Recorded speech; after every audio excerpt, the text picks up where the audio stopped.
Si vous suivez un tant soit peu la presse juive, le 9 février dernier, Actualité juive Hebdo tirait en première page « BDS, la fabrique de la haine ».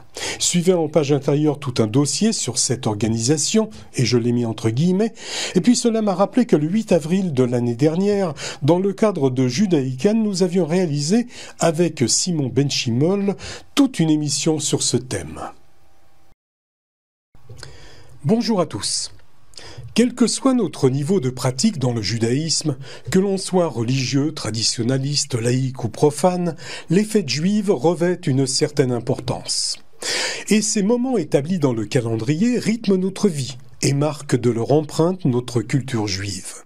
Celle que l'on se transmet dans les familles, notamment avec les prières, les expressions et les traditions culinaires afin que tous, pour Pessah, partagent la lecture de la Haggadah et à table, le repas qui en suivra.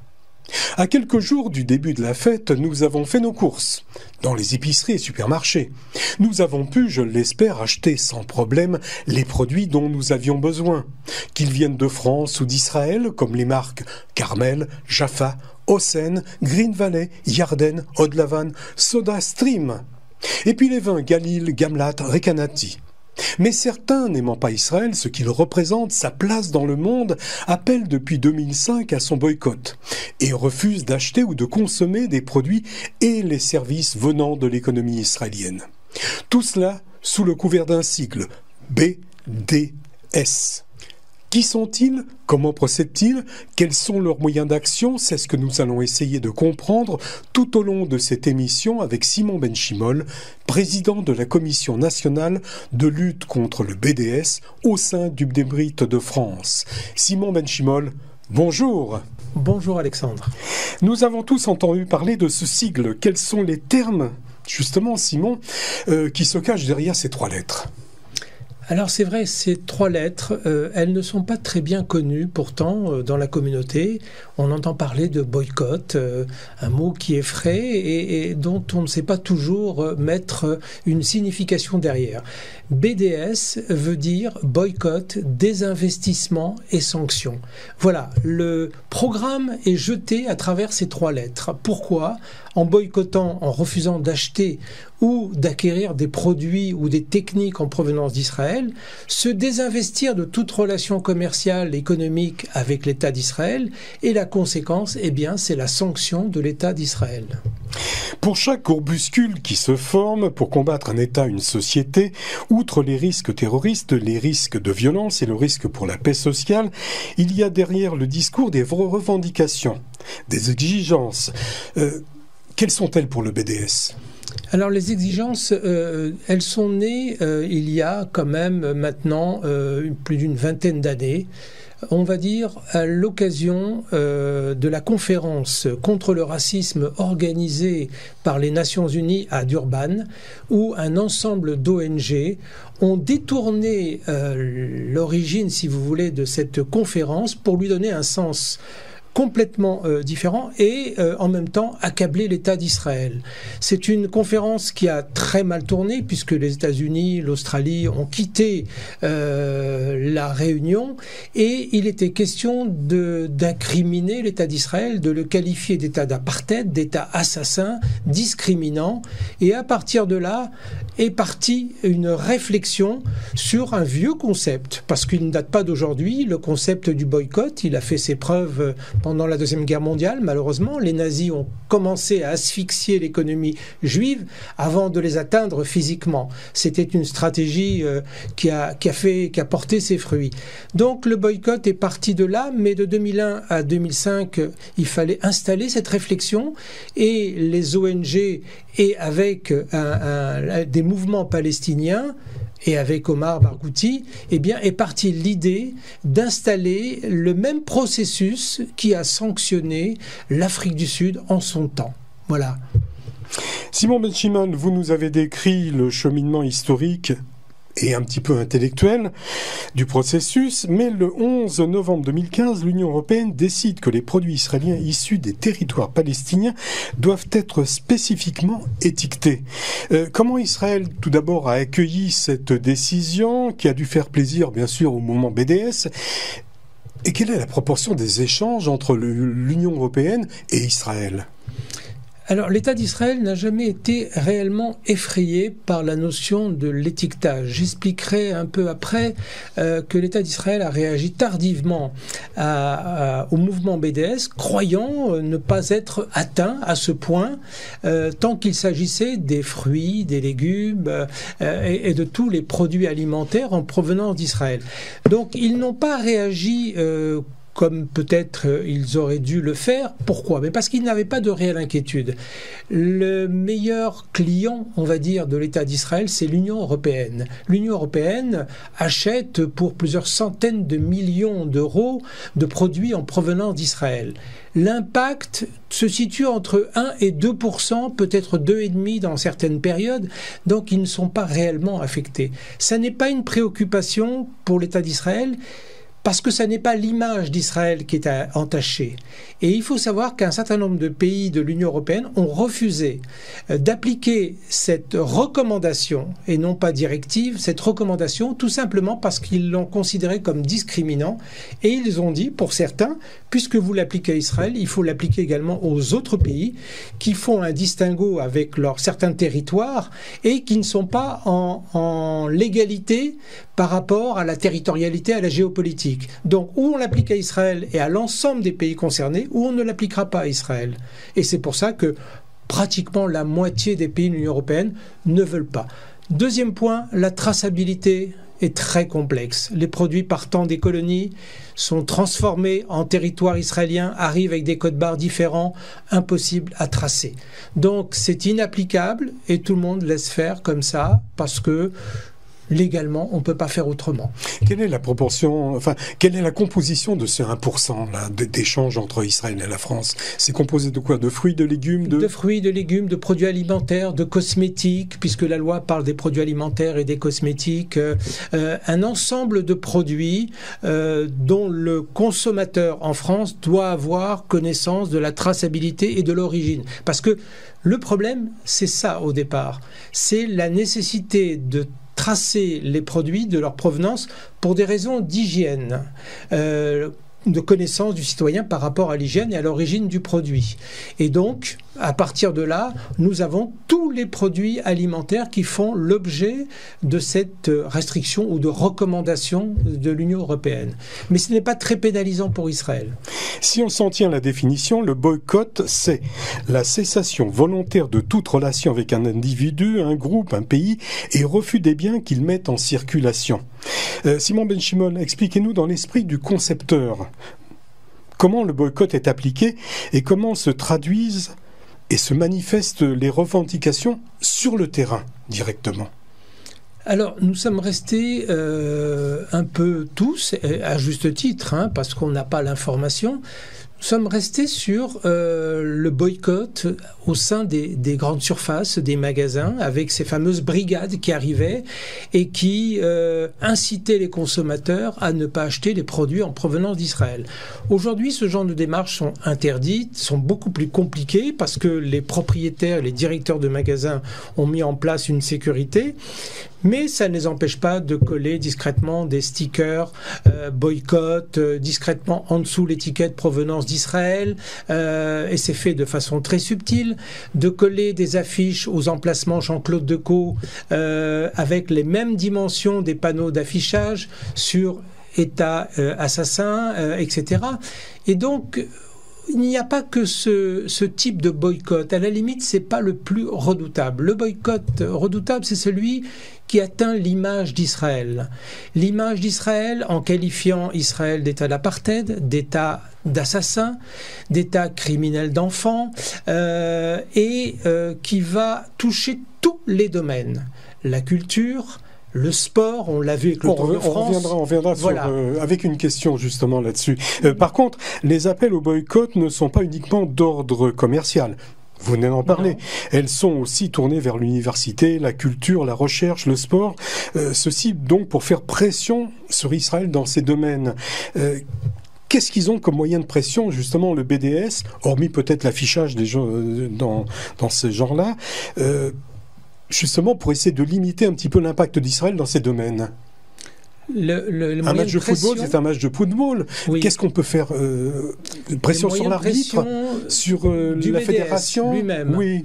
Eh bien, ils en ont. Ils utilisent parfaitement tous les moyens de communication, à savoir les réseaux sociaux. C'est pour ça que nous, au sein du Bnei Brit, nous avons mis en place cette commission sous la responsabilité de Philippe Meyer, qui a créé cette commission de façon permanente pour mettre en place une stratégie pour contrer le BDS, au moins en France. La même chose pour les échanges universitaires ? Oui, bien sûr, dans tous les domaines. Ils essayent d'intervenir. Alors, il y a un danger extraordinaire comme moyen de pression, puisque vous l'évoquez, c'est dans le milieu universitaire, c'est de créer des réunions pour inciter les étudiants à boycotter l'État d'Israël pour de multiples raisons, d'interdire la venue de scientifiques ou de professeurs ou de savants israéliens qui viennent faire des conférences. Ça devient très compliqué, surtout aux États-Unis. Également au Canada, surtout au Québec, et également dans certains pays de l'Union européenne. La venue d'Israéliens sur le plan intellectuel est devenue de plus en plus compliquée. Donc ils ont ces moyens de pression. Ils sont au courant de tout ce qu'Israël va faire et de la venue, bien sûr, de tous les grands savants, les professeurs, les sportifs, les musiciens. Les musiciens, donc la culture, automatiquement. La culture, l'artistique. Voilà. Tous les domaines sont touchés. Le mouvement mène son lobbying dans de nombreux pays, vous venez de le dire, la France, vous avez parlé du Canada, mais aussi le Royaume-Uni, les États-Unis, la Belgique, l'Allemagne. Quelle est la forme juridique du BDS ? Alors c'est toute sa force. Le BDS, la campagne... C'est une association, c'est quoi ? Non, rien de tout cela. C'est là la difficulté et en même temps la stratégie de son concepteur. C'est-à-dire que la Alors campagne... attendez, puisque vous me parlez du concepteur... Essayez de me brosser un petit peu un portrait de ce concepteur. Parce que ce que j'ai vu, c'était un universitaire, donc quelqu'un qui a bien la tête sur les épaules. Oui, mais ça n'empêche pas la haine, hélas. Ce concepteur, il s'appelle Omar Barghouti. Il est né au Qatar. Il a fait des études en Arabie Saoudite. Il a fait des études aux États-Unis et également à Tel Aviv, puisque c'est une grande université où on peut étudier librement. Et à partir de là, intellectuellement, il a fait, on va dire, un usage particulier de son savoir, de sa perception de la géopolitique. Et pour défendre la cause palestinienne, il a voulu relancer cette notion du boycott en calquant exactement ce qui s'était fait en Afrique du Sud.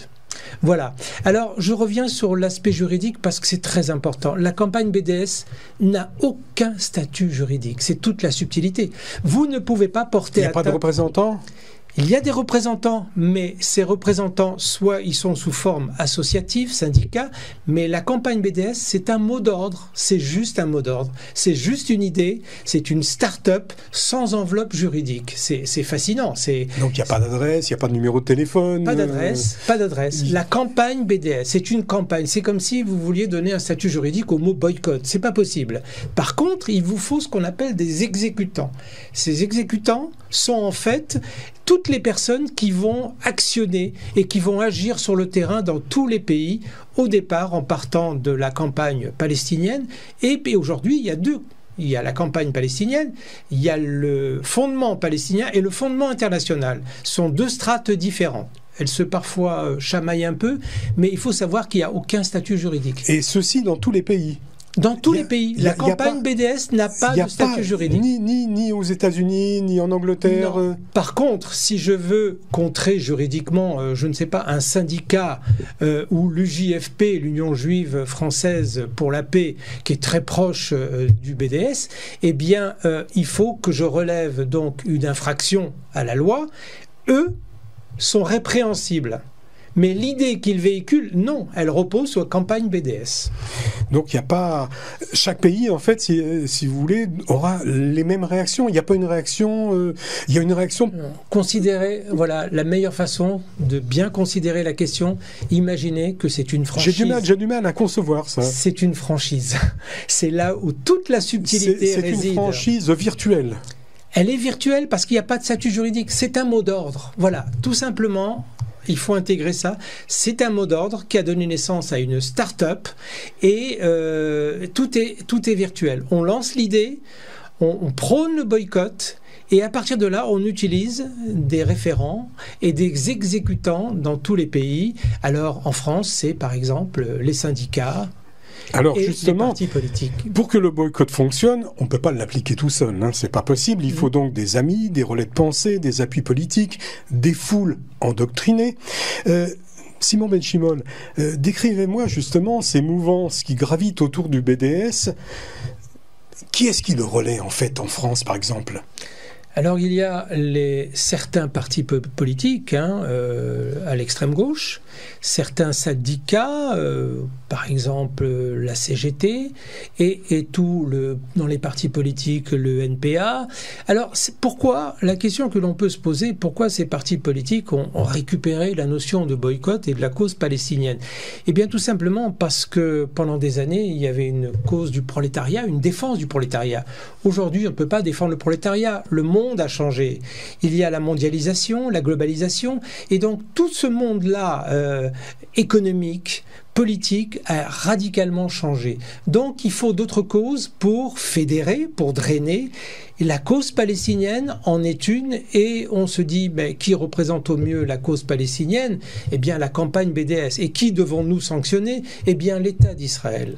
Et on se rallie à la cause du BDS parce que c'est une cause qui fédère du monde, et c'est pour ça que vous avez l'extrême gauche et les syndicats qui se sont attribués cette cause. Je vous rappelle que mon invité cette semaine est Simon Benchimol, président de la Commission nationale de lutte contre le BDS au sein du Bnei Brit de France. Je vais continuer sur la question précédente. Il y a donc des personnes, allez, je vais appeler ça, je mets entre guillemets, tiers-mondistes, qui de bonne foi, consciente ou inconsciente, frisent un certain antisionisme et qui va jusqu'à même l'antisémitisme. Qu'est-ce qu'on peut leur dire ?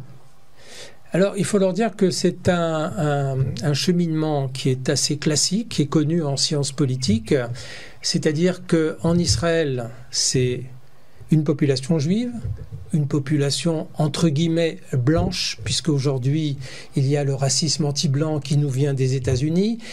Tout ça est amalgamé avec la notion. Il y a des Éthiopiens en Israël. Mais le juif a toujours été, en dehors de cette frange de la population, a toujours été amalgamé au blanc. La différence avec le noir, c'est que le noir est visible, il est perceptible dans la discrimination. Le blanc, le juif ne l'est pas. Et il a toujours cette réputation d'être détenteur du capital.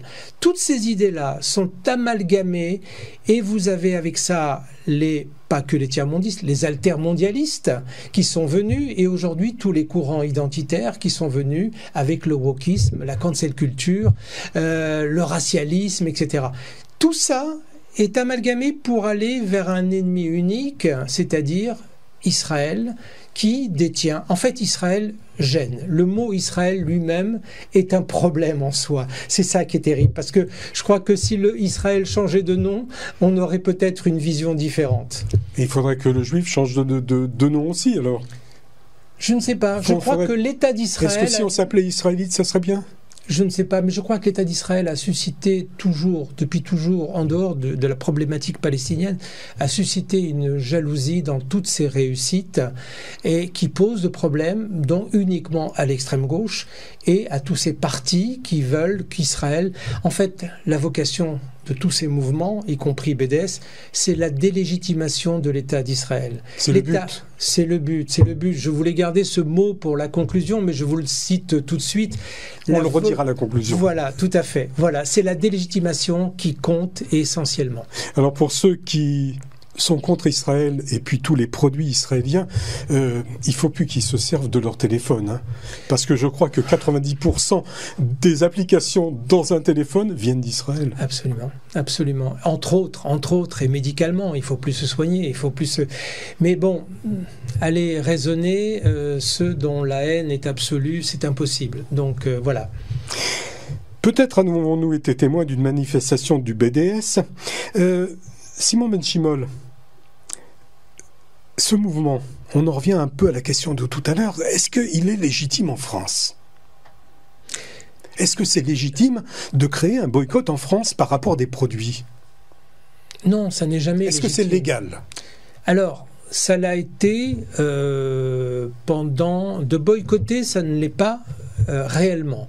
Et ce, depuis de nombreuses années, grâce à des textes. Alors, il faut savoir une chose, c'est que la France est exceptionnelle, et il faut lui rendre hommage, en ce qui concerne les lois anti-boycott. Très peu de pays, sous couvert de la liberté d'expression, n'ont pas mis en place de législation. Nous sommes allés chercher une vieille législation, c'est la loi sur la presse, la liberté de la presse de 1881, qui interdit la discrimination du fait de l'origine, de la race, etc. Ce qui n'existait pas aux États-Unis, par exemple. Exactement. Et cette loi sur la presse nous a permis de considérer que le boycott, il est discriminant à l'égard d'une nation, d'une race, d'une communauté, et donc interdit par la loi. Sont venus se rajouter 2 textes dans le code pénal, l'article 224, 1 et 2, qui répriment l'appel au boycott et l'empêchement d'activité économique lorsque l'on va dans un magasin et qu'on empêche l'activité économique commerciale de se réaliser normalement. Ces lois. Ensuite est venue une directive, la directive Alliot-Marie en 2010, qui est extraordinaire, qui a rappelé au parquet qu'il fallait sanctionner les appels au boycott. Mais nous étions exceptionnels. Nous étions vraiment dans une situation qui était d'exception. Pourquoi ? Eh bien, jusqu'en 2015, ça a bien fonctionné, 2016, et en 2016, il y a eu des militants, des activistes BDS qui ont été reconnus coupables d'actions de boycott en appel et également en cour de cassation. Et ils ne se sont pas arrêtés là, ils sont allés devant la Cour européenne des droits de l'homme, la CEDH, qui, elle, a considéré, elle a mis quand même 5 ans.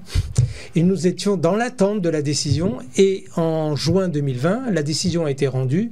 C'est-à-dire que maintenant, l'appel au boycott et le boycott lui-même n'est pas considéré comme illégal, mais plutôt comme la liberté d'expression, un acte citoyen politique, sauf à être discriminant, haineux et raciste.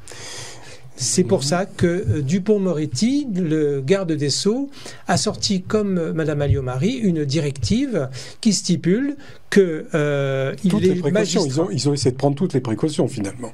Bien sûr, bien sûr. Et donc, le garde des Sceaux a suggéré à tous les parquets d'être très vigilants dans l'application de la loi et de veiller à ce qu'il n'y ait pas discrimination, racisme, propos haineux durant les manifestations. C'est le seul créneau qu'il nous reste pour intervenir et en général, ils essayent de faire très attention pour ne pas être sanctionnables dans la rhétorique qu'ils utilisent, les mots utilisés sont bien calculés. Parfois, il y a des dérives, mais là où ils sont les plus virulents, c'est sur les réseaux sociaux, sur Twitter, sur Facebook. C'est pour ça qu'on essaye d'agir pour contrer, en tout cas répondre. Parce que lorsque vous interpellez sur Twitter, sur les réseaux sociaux, vous rappelez une réponse. Et la réponse ne peut pas être n'importe laquelle. Voilà ce qu'il nous reste. Quand on me parle de boycott, un autre mot me vient immédiatement à l'esprit, c'est conflit. Un conflit antisioniste qui ne s'est pas éteint au fil du temps, mais qui est devenu plus sournois, hypocrite, machiavélique peut-être. Simon Benchimol, est-ce que l'on peut dire que le combat s'est déplacé vers une forme d'antisémitisme intellectualisé, fondé sur la critique d'Israël et du sionisme ? Oui, parce que la parole s'est libérée.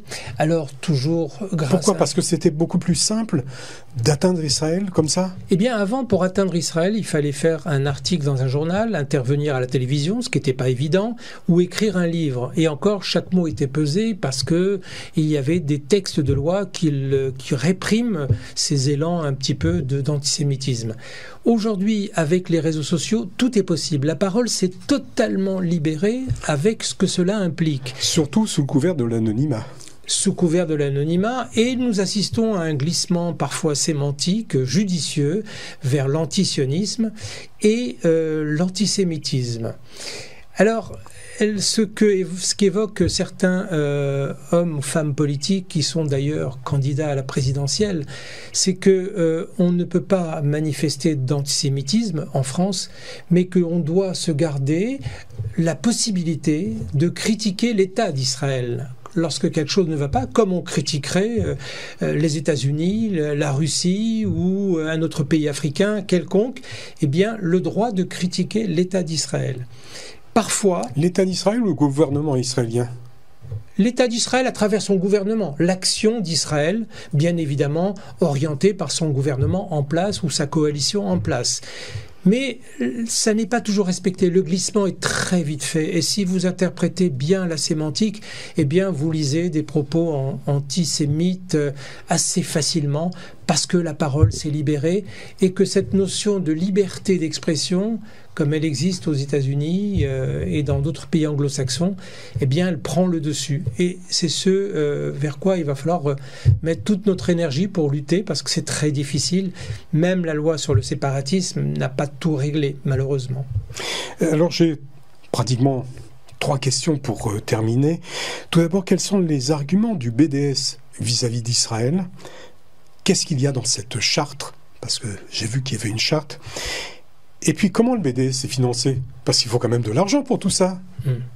Alors, la charte a été réalisée en 2005, en grande partie par Omar Barghouti, et elle est la copie conforme de la charte de l'OLP. C'est exactement la charte de l'OLP. Il y a donc un rejet total. Copier-coller. Voilà, un rejet total de tout ce qui peut être, je dirais, négociable. Il n'y a aucune négociation. Jamais dans sa charte et dans ses textes, la campagne BDS n'a été force de proposition pour la création de 2 États ou d'un État. Non. Pour elle, le problème sera réglé que lorsque l'État d'Israël n'existera plus. Il n'y a pas une possibilité de paix dans la charte ? Non, aucune. Non. Il n'y a aucune. Ce n'est pas comme l'OLP qui a évolué à un moment donné avec la notion de caducité qui avait été évoquée par Yasser Arafat. Non, je ne sais pas, mais au bout d'un certain moment, on peut s'épuiser. On n'est pas obligé de se faire toujours la guerre. On peut essayer de trouver des solutions de paix, non ? Dans l'absolu, dans un monde idéal, ce serait extraordinaire. Avec la campagne BDS, non, parce que son niveau d'exigence a été placé à un niveau très élevé, volontairement. Le retour de tous les réfugiés. Or, vous savez que si tous les réfugiés revenaient, ce serait à peu près plus de 3 millions à 3,5 millions de personnes. Parce que le statut de réfugié palestinien est le seul au monde qui se transmet de père en fils. Donc au départ, il y avait 700 000 et aujourd'hui, ils sont plus de 3 millions. Oui, on fait des enfants. Voilà. Mais oui, mais aucun statut de réfugié ne se transmet de père en fils. C'est exceptionnel. Mais les Nations Unies en avaient décidé autrement. Par conséquent, le retour de 3 millions et demi de réfugiés, je vous laisse imaginer un instant ce que ça impliquerait pour Israël. C'est quelque chose qui est inenvisageable. La fin de l'occupation, oui, ça veut dire le retrait d'un ensemble de territoires qu'Israël a conquis ou revendiqués. D'accord, c'est très important. Revenir à 48 ? Revenir même un peu avant 48, on va dire. D'accord ? La fin de la colonisation, ce qu'ils appellent la colonisation, ça fait beaucoup d'exigences qui ont été placées et qui feront que jamais... Et qu'est-ce qu'on pourrait donner en échange ? Pas grand-chose. À qui ? Le BDS, si, ils ont des exigences, d'accord, mais... Éventuellement, ils proposeraient de moins boycotter. Mais je n'y crois pas. Tant que l'État d'Israël existera, il y aura toujours un boycott et il y aura toujours une critique. Mais ça n'empêche pas l'État d'Israël d'avancer. Là, vous nous avez parlé des buts qui sont des buts avoués. Est-ce qu'il y a des buts qui ne sont pas avoués ? C'est-à-dire des buts qui sont cachés ? Le rejet de l'État d'Israël. Je dirais qu'il n'est même pas caché. Aujourd'hui, quand vous lisez un certain nombre de documents et de déclarations qui sont faites par les adeptes du BDS, eh bien, l'anti-Israël et l'anti-sionisme n'est même plus caché. Il est presque avéré, il prend d'autres noms, mais il est là. C'est quand vous avez un ennemi de cette dimension-là et de cette forme-là, vous considérez qu'à un moment donné, il n'y a pas de place à la négociation. Il faut intégrer qu'il est là et il faut le combattre en permanence. Il vaut mieux le combattre en permanence qu'avoir une fausse négociation. Et maintenant, pour terminer, vous avez évoqué le financement. Alors là, c'est un des domaines les plus opaques, puisque le financement, il vient bien sûr de dons qui sont faits, mais également d'attributions qui sont faites par des ONG qui ont obtenu elles-mêmes par les États comme la France, par l'intermédiaire de l'association de l'Agence France Développement, qui récupère une certaine somme de millions d'euros qui sont redistribués pour des raisons humanitaires à des ONG. Mais après, nous n'avons plus la maîtrise de la sortie de ces ONG, qui, elles, les attribuent parfois à des institutions qui prônent la campagne et qui sont activistes dans le BDS. Alors que l'Union européenne vient de faire signer des engagements, y compris la loi sur le séparatisme a prévu des clauses qui interdisent toute association qui a reçu une subvention de financer une action de boycott. Et parfois, ça va beaucoup plus loin, c'est pas que le boycott, c'est parfois également des actes de terrorisme. Donc il y a un lien avéré entre le boycott de BDS et parfois le terrorisme, hélas. C'est difficile pour Israël de combattre seul contre tous, mais le pays connaît pertinemment le combat à mener entre l'information et la propagande. Et puis Simon Benchimol, pour terminer, j'ai juste une petite information qui est une information optimiste. Tant mieux. En Israël, on trouve Zara, McDo, Decathlon, Ikea et bien d'autres marques comme en France. Et puis à partir de Rosh Hashanah, Primark s'ouvre à Jérusalem. Que dire de plus? C'est la réponse d'Israël, ça. Mon invité cette semaine était Simon Benchimol, président de la Commission nationale de lutte contre le BDS au sein du Bnei de France. Merci Simon Benchimol d'être venu. Merci à vous de m'avoir reçu. Bonne semaine à tous. Et bonne fête.